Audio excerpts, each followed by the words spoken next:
എപ്പിസോഡിലേക്ക് ഏവർക്കും സ്വാഗതം. ഇന്ന് ജൂലൈ 21 ചാന്ദ്രദിനം. ഇന്നത്തെ ദിവസം നമ്മളോടൊപ്പം പങ്കുചേരുന്നത് ബഹിരാകാശത്തിൽ കാലുകുത്തിയ രണ്ടാമത്തെ ഇന്ത്യൻ വംശജയായ സുനിത വില്യംസ് ആണ്. നേരത്തെ ശാസ്ത്രലോക പരിപാടിയിലേക്ക് സ്വാഗതം ചെയ്യാം.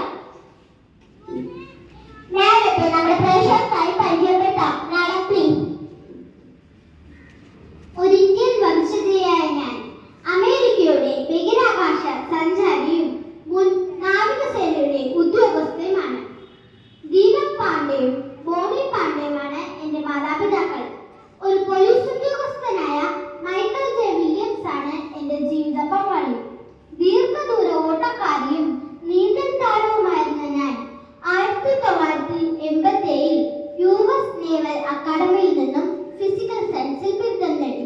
ഇവിടെ നിന്നാണ് എന്റെ ശാസ്ത്ര ലോകത്തേക്കുള്ള തുടക്കം കുറിച്ചത്. ബഹിരാകാശ സഞ്ചാരിയായ നേരത്തെ ബിരുദത്തിൽ എന്നാണ് 1998 ജൂണിലാണ് നാസ എന്നെ ബഹിരാകാശ സഞ്ചാരിയായി തിരഞ്ഞെടുത്തത്. എന്നാണ് ബഹിരാകാശ യാത്രയ്ക്ക് തുടക്കമിട്ടത്? 2006 ഡിസംബർ 9 നാസയുടെ ഡിസ്കവറി എന്ന പേടകത്തിലാണ് ഞാൻ എന്റെ ബഹിരാകാശ യാത്രയ്ക്ക് തുടക്കമിട്ടത്. നേരത്തിന്റെ 9 മാസം നീണ്ടു നിന്ന ബഹിരാകാശ യാത്രയുടെ അനുഭവം ഞങ്ങളുമായി പങ്കുവെക്കാമോ? 2024 ജൂൺ മുതൽ മാർച്ച് വരെ നീണ്ടതാണ് എന്റെ അവസാന യാത്ര. ഒരുപാട് അനുഭവങ്ങളും നിരവധി നേട്ടങ്ങളുമായാണ് ഞങ്ങൾ തിരിച്ചെത്തിയത്. 62 മണിക്കൂർ സ്പേസ് യാത്ര നടത്തിയതിനുള്ള റെക്കോർഡും എന്നെ തേടിയെത്തി.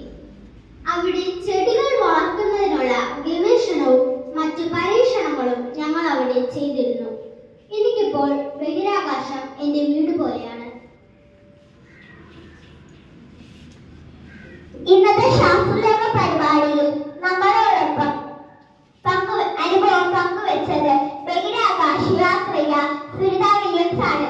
ഈ മണിക്കൂറുകൾ നമുക്ക് അറിവുകൾ പകർന്നു തന്ന സുനിത വില്യംസിന് ശാസ്ത്രലോക പരിപാടിയുടെ പേരിലുള്ള നന്ദി അറിയിക്കുന്നു.